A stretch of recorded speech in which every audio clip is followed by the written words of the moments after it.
Welcome back to The Night Shift, your safe space for talking about UFOs, UAPs, NHI disclosure, and everything else your friends, family, and coworkers are so sick and tired of hearing you go on and on about. Let's face it, you've burned everyone out on this whole topic. No one in your family wants to talk to you about UFOs anymore. No one at work wants to hear about it. Just move on. Well, you don't have to move on if you don't want to. That's okay. Just tell those people you don't need them. That's why we're here. Team Night Shift. We're a support group for wayward UFO nerds. So if that sounds like you, then come hang out with us. You're going to be fine. There have been some interesting recent developments in the whistleblower industry. A number of people have come forward suggesting that waiting in the wings are whistleblowers prepared to jump out at a moment's notice and spring disclosure on all of us. Most notably, Dr. Stephen Greer, who I have talked about a lot on this channel. Love him or hate him, like him or not, believe him or don't, Stephen Greer is an enormous figure in the field of ufology, and when he says something, people listen. And lately, he's been saying that the month of January 2025 is going to be the make or break month. This is it. This is when it's all going to come down to the wire. And his team, whoever they may be, has been working clandestinely with a group of whistleblowers who are holding the keys to the whole thing. And apparently, according to Dr. Greer, they're going to come out with some evidence that is going to put this whole thing to rest once and for all. And he is putting it all on the line for this. Now, I have some problems with Dr. Greer, and I've been vocal about them on this channel, but I have also always been careful to buttress those comments with a statement about everything that he's done so far. And to be fair to Dr. Greer, despite whatever criticism he may have had in the past, he has laid the foundation, arguably, for where we are today. Or at least he's one of the people who has done the most to prepare the way for today's ufology. And he's done that over a period of decades by bringing forward a number of really, really good whistleblowers that have made statements on camera, provided documents, supporting documents that are all on camera. You can go to his YouTube page and watch these interviews, and I highly encourage you to do so. And some of them are pretty amazing. Like, imagine 30 David Grushes all coming forward and saying something as big as what David Grush had to say. Well, that's basically what Stephen Greer's YouTube channel is. If you go back and look at the old interviews from the early 2000s that are up. One of my favorite interviews is with a guy named John Weygandt. Lance Corporal John Weygandt was a United States Marine, or he is a former United States Marine, who was stationed in Peru in the late 90s. I believe he says it was 1996. And he and his unit get called out to go secure a crash site early in the morning, one morning, way out in the jungle. They get into some Humvees, they travel out to the crash site, and their job is to secure this site until another team arrives to take control of the situation. They get there, and what they find is a crashed alien vehicle, a UFO, a UAP, whatever you want to call it. But what it is amazing. It's astonishing. And the level of detail in this story is so good that you can't help but want to visualize all of this. And you can kind of see it. You can picture it in your mind. And as John Weygandt tells this story, he has so much energy and so much, he's so animated. And the attention to detail is so perfect. Like it's very hard to imagine that he's making this up. It's really hard to imagine that he's making this up. And my instinct, I can't say for sure, but my instincts tell me that this man is telling the truth about a real event that happened to him. And that story is bonkers. So we're going to watch this interview in bits and pieces. I'm going to stop occasionally to throw in some thoughts and pose a question, and then we'll go back to finish the video. But I promise I'm not going to overly interrupt. This is too good. So enjoy this interview with John Weygandt. And let me know what you think in the comments. We were sent there to provide perimeter security to this radar installation. Basically, this radar station was tracking supposedly drug aircraft that were exiting in and out of Peru and Bolivian airspace. We had live ammo and weapons, and one day Sergeant Allen and Sergeant Atkins and Sergeant Montalegre, and they came to us and said, "Look, we got a situation where we have an aircraft crash that's possibly friendly, and they need us to go and secure the crash site." I was on guard duty that night, so I was already up, and it was my shift. We have 12-hour shifts, 12 on, 12 off. So we all went out that night. We got up, 3 or 4 in the morning and headed out in Humvees. We had about 5 or 6 Hummers, and we drove to where we needed to go, and then from there, we had to hump through the bush. So we got there, 6, 7, just when daylight had just started to get light. And we found the area really easy because there was a huge gash in the land where something had crashed. Everything was burned, and it was like if you had almost cut like a warm butter with a knife, like a laser almost had like gutted. It was really strange. And when I first saw it, I was scared. It scared the heck out of me. I didn't know what to do, and it was just it was really confusing. So we all climbed down, and it was buried for about a 45-degree angle and into the side of the the cliff there, the ridge. And this is a steep cliff. It's straight up and down. It was dripping this this liquid. It was everywhere, all down, everywhere when we went down there, because there was plants and everything. And it was weird. It was a purplish green color. I don't know if it was like alive and it was just changing, but every time you looked at it, you saw a different shade of greenish purple. It was just strange. There was one light on it that slowly went around, and the machine, I could hear it. I guess because it was still functioning, and it had like a hum to it, like a really bass, like say if you unplugged an amp from a guitar, that kind of, it was really deep. Kind of fluctuated, and then finally it just cut off, and everything just seemed to stop. When I was looking at the craft, it was buried, so I could see the back of it, and there were these large vents. Well, they look like vents, sort of like a fish gill that looked like, I don't know, that could have been used for propulsion. I'm not sure. Again, this liquid that had come out of the ship it got on my camis, and it discolored them and ate them almost like acid. Then it ate some of the skin off, the hair off my arms. I didn't know that until later on. I felt this presence it's real strange. I guess it was almost like, so I thought the creatures they called me, and it was like weird, and I think they were trying to communicate with me, like, I guess telepathically. It's really weird, and I don't believe in any of that stuff. But anyway, it's like basically sitting in your car and turning on like an AM station and just turning it up really high. The creatures, I think, were calling me to help them. And I was so mesmerized and into it, and Sergeant Allen and Atkins, they're hollering, they're cussing at me, get the hell out of there. After we climbed back up, I think the DOE, Department of Energy people were there. They knew about it. I was arrested. I had all my gear taken from me by men in black camis, had no name tags. They were older men, probably in their late 30s or 40s. How long was I at the site? Probably about 15, 20 minutes. We were the first people on the position, yeah. And then shortly you said there were other people? Right, there were other people. I guess they were government, I don't know. They were there, and they had containment suits, and they had a position. I don't know if it was already there or there was some gap in the jungle where they landed 2 CH-47 Chinooks. They're Army twin rotor helicopters, and they're big, and they had guys coming out in these containment suits. They must have just got there, I don't know, while we were down in the gorge, because when we climbed up, there those guys were, there were the guys in the black camis. And then they put me on a cot that they had, and they had me cuffed with those, they had me cuffed both hands down, and then they had my legs tied together with those plastic fasteners that the police use. I don't know, they're like kind of like cuffs.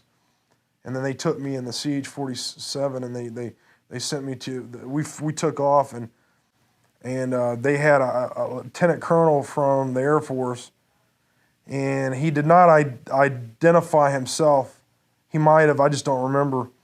And he told me, if we just took you out in the jungle, they'd never find you out there. And I'm like, well, and I didn't want to say, I didn't want to test him to see if he'd really do that. So I said, yeah.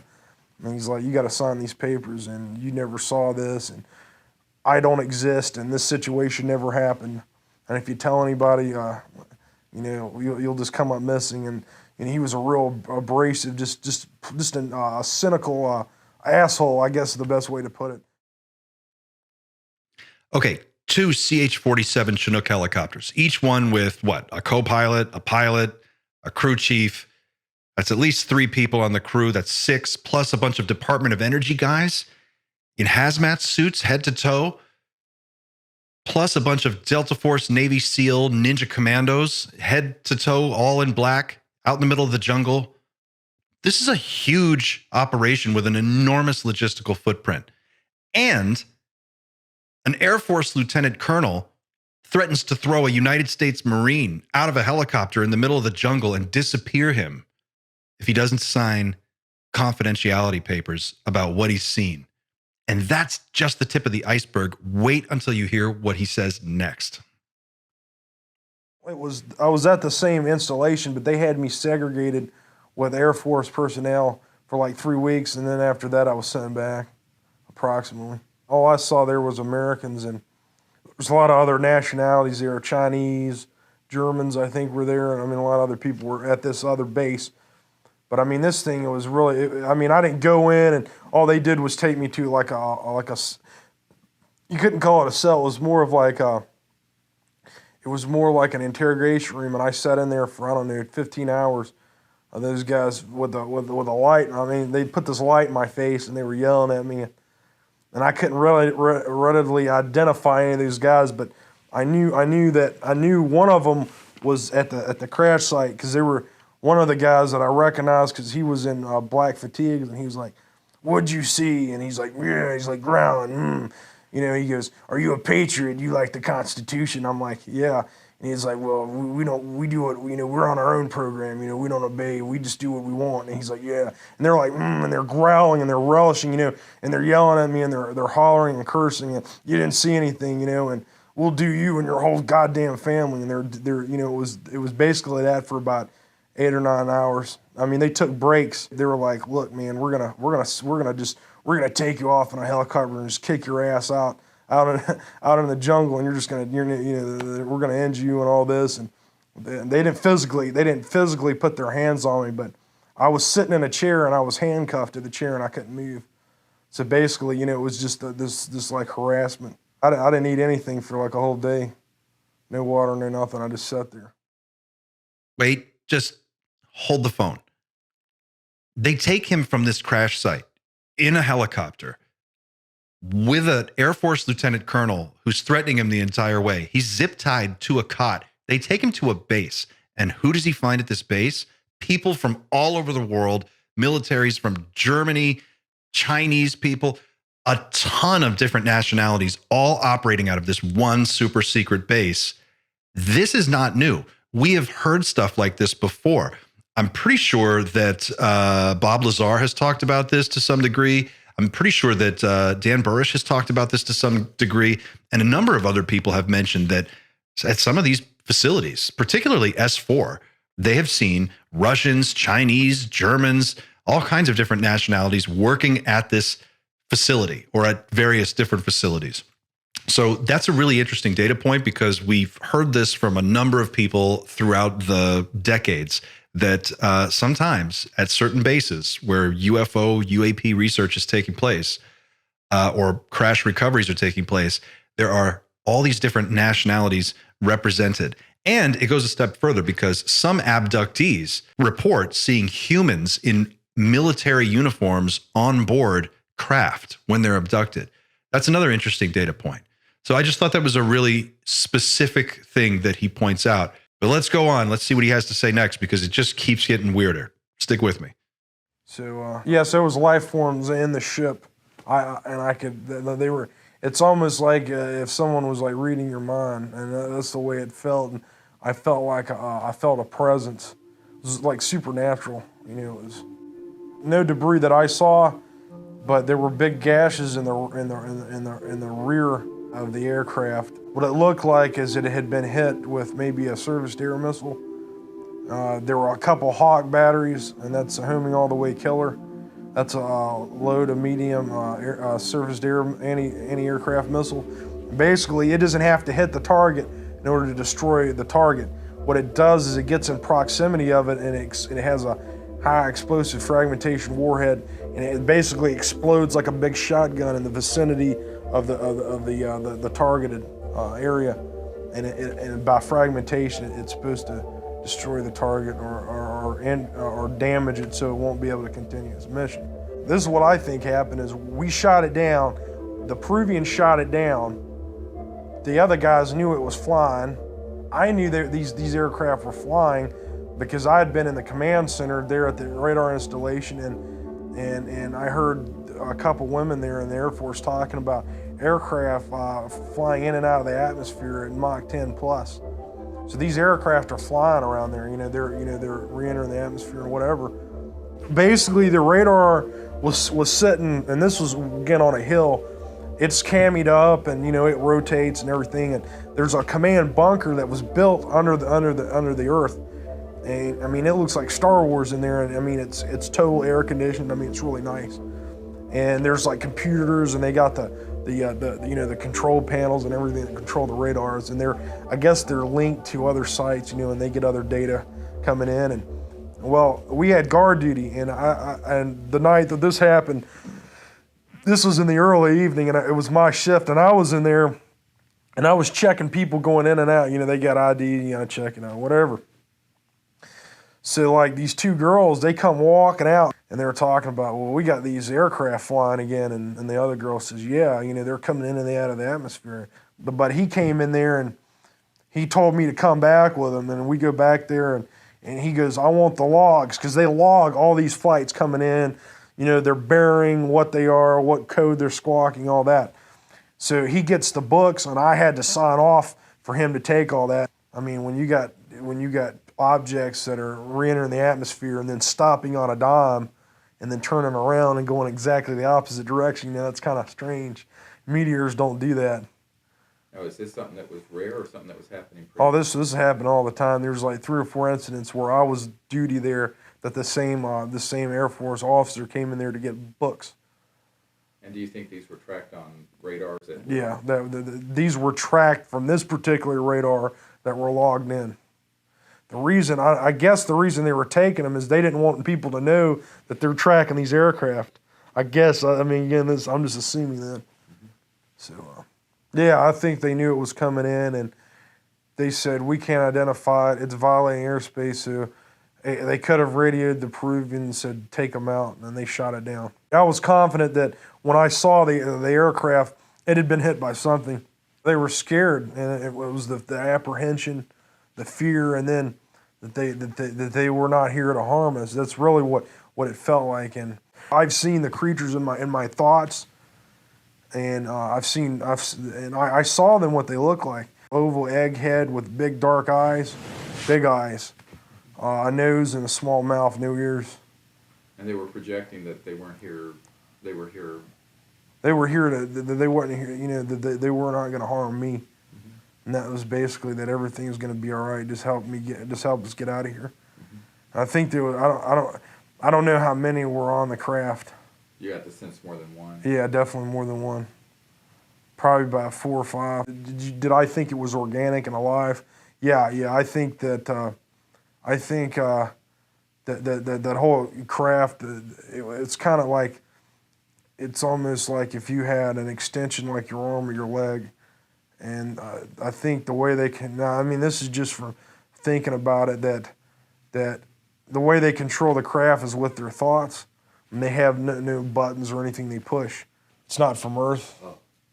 And I mean, I knew that when I looked at it. Whoever was there to track drug aircraft. I think, I don't know, but from what I understand, that they were doing a whole lot more than just tracking drug aircraft. I mean, they had laser rangefinders and all kinds of high-tech stuff that I've never seen before. And I couldn't really explain. I know that there was a couple of LRFs there. I don't know what they were, LRF laser rangefinder. I don't know what they had those there, but they were huge, man. Looked like big telescopes, but they had them in a bunker, and it was able to rise up, and they can zoom around, and I saw them doing that. I mean, just a bunch of weird stuff. And then, not even that, we had like a live fire shoot in the jungle, and there was Green Berets, Army Airborne. I mean, a bunch of these spec ops guys. All these guys out there. I mean, the Chinese are there. They're out there training, man, and they're training the Peruvians too. So it's weird, man. Weird situation. Oh, this is definitely something like NATO or some multinational deal. And what I keep going back and really thinking about that. Why are all these guys here? Why would the Chinese be concerned with drugs being smuggled or any kind of drug paraphernalia being smuggled into the States? I mean, personally, I know for a fact that our government are the ones that are importing drugs. But the fact, do I think that this command center? I think it was permanent. I think it's been in operation for a while. They had the big Delta Oscar Echo on the back of a couple of the guys were wearing like these rain jackets because it had been raining the previous day, and they were in there, and there were other guys that were wearing containment like biological suits. It wasn't like that. It was more high tech, like those big jumpsuits that you zip up the back and you can like wear a breathing apparatus in there.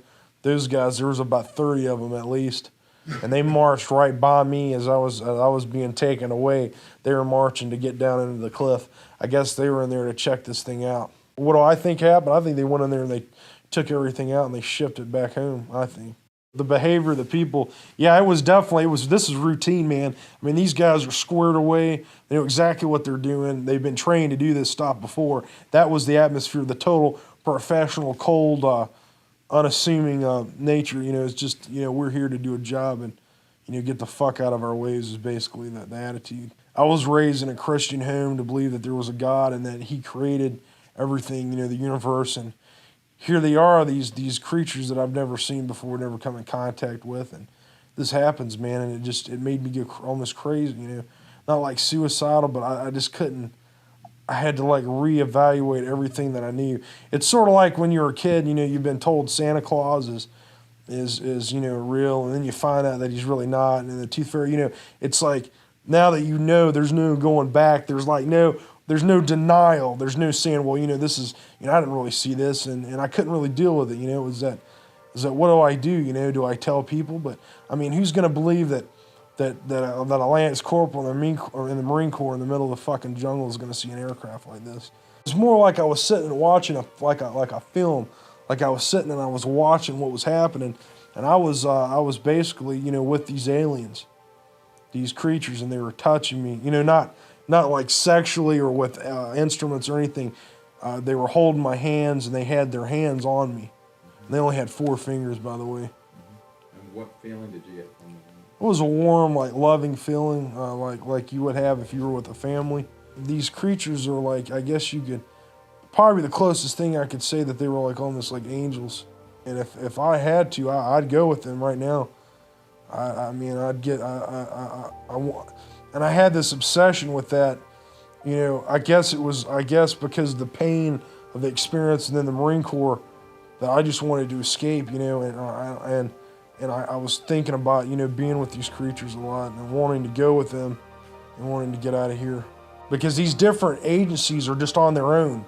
They don't obey the law. They're rogue, they're just off on their own.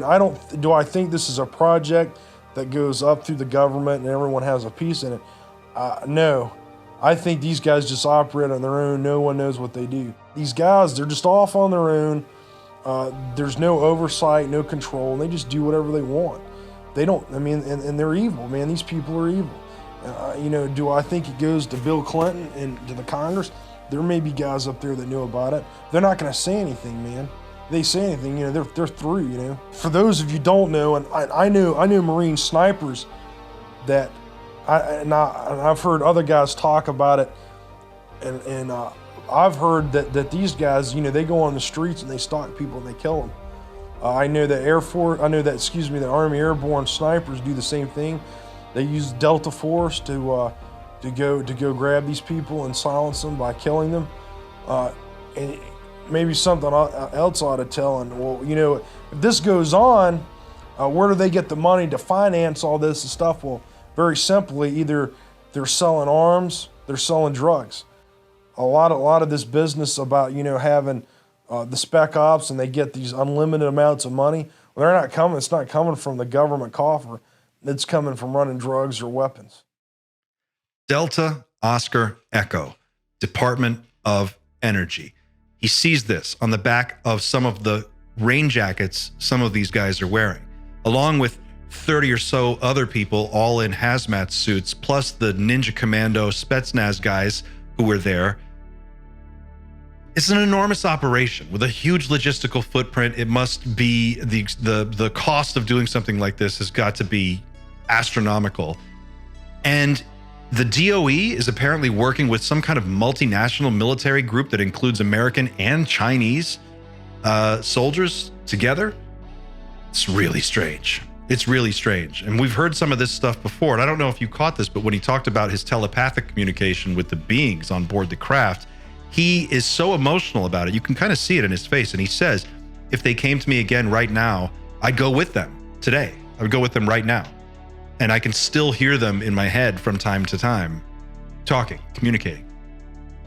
Very weird, very strange. We've heard things in the abduction research done by people like David Jacobs and Carla Turner and Bud Hopkins about how these beings can exert a telepathic control over the human mind. They can make a person feel a certain way, experience an emotional response. They can make them think about certain things, see things that aren't there sometimes. And some of this is dependent on how close or far away people are from the beings when this happens. But that's well known within the abduction research community. And so I think that's telling that he mentions that in such great detail here. I don't know. My gut tells me he's telling the truth. I believe him. What do you think? Let me know in the comments. Don't be shy. And hey, if you're not already a subscriber, do me a favor. Hit that subscribe button. It's a heavy lift to build this channel from scratch, and I can use all the help that we can get. Please like and share this video anywhere you think it might be appreciated. Thank you for watching. And don't forget to visit teamnightshift.com and check out some of the best, coolest merch anywhere on the planet. Thanks for watching. I'll see you on the next one. Until then, keep looking up.